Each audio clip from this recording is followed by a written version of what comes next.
Won't you please come in? I'll inform Mrs. Shelby that you're here. I don't want to see her. I beg your pardon. I want to see my sister, Maggie.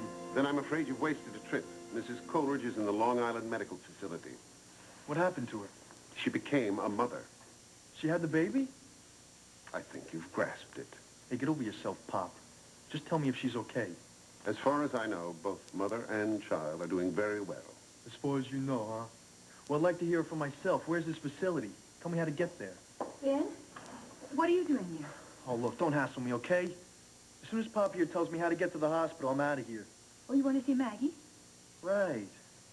Well, I mean, it seems sort of a waste of time to go running all the way to Long Island. She'll be home tomorrow. Why don't you wait and see her then? I'm not going to ask her to dance. I just want to talk to her. Madam. Thanks, Dad.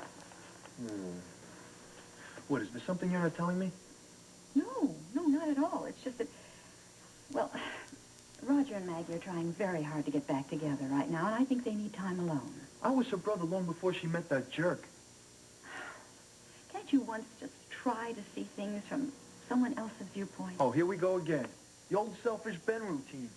Well, it won't work anymore, Mom. You can't keep me away from Maggie. She's my sister. Exactly. Your sister, not your mother. Maggie is too busy now to take care of you. She has a real baby of her own. Oh, good one, Mom. Yeah, Maggie took care of me, all right. We took care of each other. And it's a damn good thing we did, because you sure didn't. You can't stay away, can you? Ah, little Miss Uptown. You think maybe you could save your smart remarks for your friends and try and be a little civilized around your family? Why don't you go organize a political fundraiser or whatever it is you do? This is our mother you're talking to. It happens to be in her house. You don't like it, take a hike. Grow up. Will you both just stop?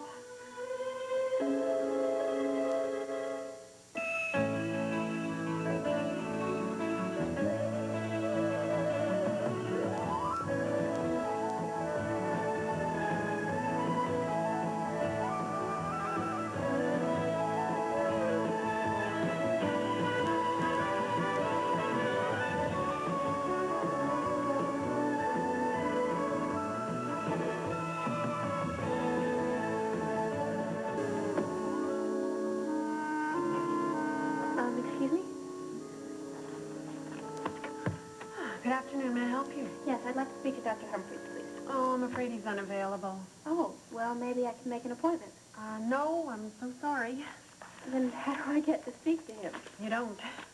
I see. I'm Diane Finelli Hyde from The Reporter. An associate of mine spoke to Dr. Humphreys last week, and at that time he said he'd be glad to answer any questions. Last week. Well, you see, at that time the situation was different.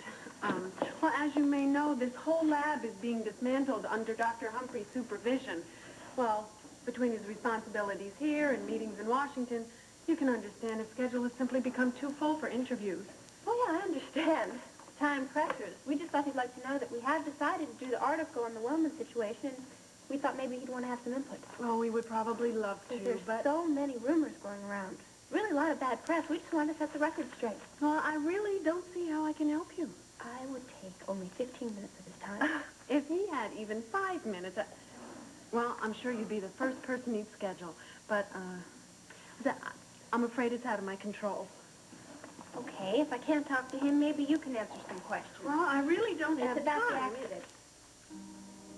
Accident? Oh, yeah. Last night, there was a body carried out of here. Carried out? Well, I think you've been misinformed. Oh, no, I don't think so. Actually, there was an eyewitness. It was my uncle, and he's a doctor. He said he saw an ambulance and a body in a body bag. And he asked around, and they said that there had been some sort of accident in the lab. Now, I think your uncle is playing a joke on you. There was no accident here. Are you absolutely sure?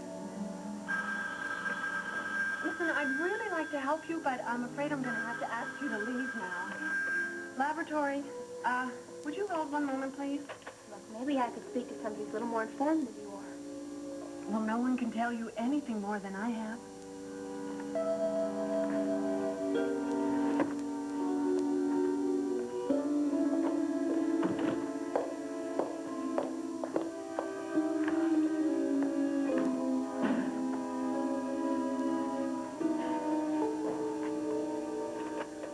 I'm sorry to keep you waiting. How can I help you?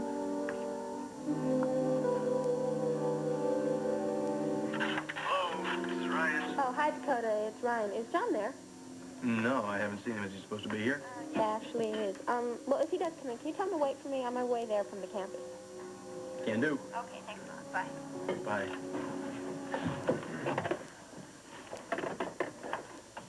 Whoa. So, the little woman lived to tell the tale, huh? How is it delivering babies? Oh, you heard that, huh? Yeah, the whole saga. Did you hear the part about Roger dumping me as roommate, friend, and lover? Look, Dee, I'm sorry, but, I mean, if he's gonna go back with Maggie, obviously that's gonna happen. Happened just like that. I'm really a wreck.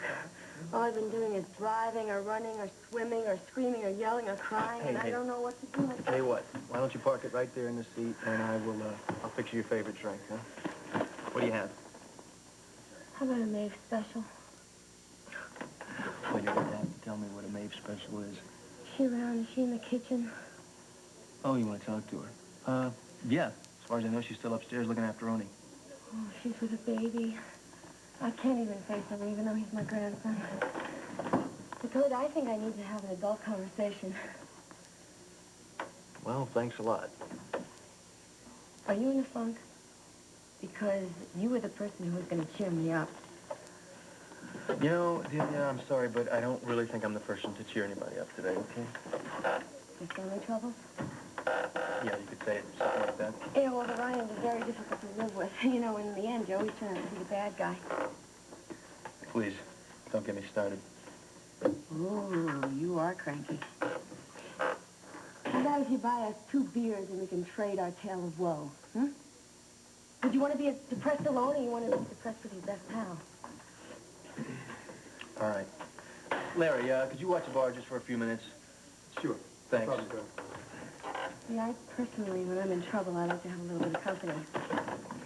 So, you and me, kiddo, 2 loners against the world. Well, wait a minute. I'm not totally against the world, really. I'm just, against the Ryan right now. We just have a little piece of the world. So, it doesn't take much for it to go sour. Okay. Go ahead. No. You seem to be on a roll. Why don't you go first? I'll just, sit and drink. Okay.